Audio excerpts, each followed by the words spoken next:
ওয়াসাল্লাম বলেন, কদ আফলাহা মান আসলামা রুজিকা তাফাফাহু ওয়া কান্নাহু আল্লাহু বিমা আতা। আল্লাহর নবী বলেন, নবীজি বলেন, ওই ব্যক্তি সফল যে ব্যক্তি ইসলাম গ্রহণ করেছে, ওই ব্যক্তি সফল যে ব্যক্তি কি গ্রহণ করেছে? ইসলাম। এখন ইসলাম গ্রহণ করে নাই এমন ব্যক্তি কম না বেশি? ইহুদি, খ্রিস্টান, নাফরমান, হিন্দু, বৌদ্ধ, এনারা কি ইসলাম গ্রহণ করেছে? না। মুসলমানের সংখ্যার তুলনায় ইহুদিদের সংখ্যা ওদের সংখ্যা বেশি, ঠিক না বেশি? মুসলমানের সংখ্যার তুলনায়। তাহলে আল্লাহ পাক রব্বুল আলামিন, আল্লাহ নবী বলতেছেন, কদ আফলাহা মান আসলামা রুজিকা কাফাফাহু ওয়া কান্নাহু আল্লাহু বিমা আতা।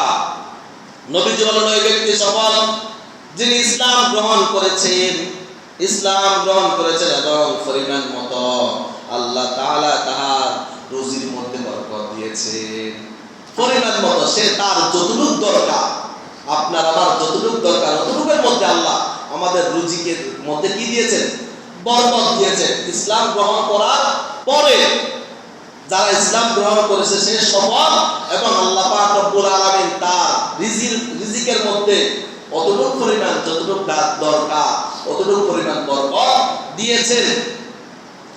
এরপরে নবীজি বলেন, আল্লাহ তাআলা তাকে তার রুজির মধ্যে সন্তুষ্টি দান করেছেন। যে ব্যক্তি আমরা যতটুকু রুজি করি না কেন, আমাদের আয় যতটুকু হোক না কেন, আমাদেরকে শুকরিয়া আদায় করতে হবে কার দরবারে? আল্লাহর দরবারে। আপনি যতটুকু আপনার আছে এতটুকুর মধ্যে আপনাকে শুকরিয়া আদায় করতে হবে। আর যদি আপনি শুকরিয়া আদায় করেন তাহলে আল্লাহ পাক রব্বুল আলামিন আপনার রুজির মধ্যে বরকত দান করবেন। সুবহানাল্লাহ। আপনি পেয়েছেন যা, এর মধ্যে থেকে আপনি শুকরিয়া আদায় করেন, তাহলে আপনার এই রুজির মধ্যে বরকত দিবেন কে? আল্লাহ। আর বরকত যার ঘরে বরকত নাই, সে যতই রুজি করো, দিন শেষে দেখবেন তার অভাব আর অভাব, ঠিক না বেঠিক? যত বেশি রুজি করো না কেন, যদি আল্লাহর তরফে যদি বরকত না থাকে, তাহলে সে কি অভাবের মধ্যে পড়ে যাবে। এই জন্য আল্লাহ নবী বলে যে তোমাকে আল্লাহ যা দিয়েছে তার মধ্যে তুমি কি আদায় করো? শুকরিয়া আদায় করো, বেশি বেশি শুকরিয়া আদায় করো। আর বেশি বেশি যদি শুকরিয়া আমরা আদায় করি, তাহলে আমাদের রুজির মধ্যে বরকত দিবেন কে? আল্লাহ। হযরত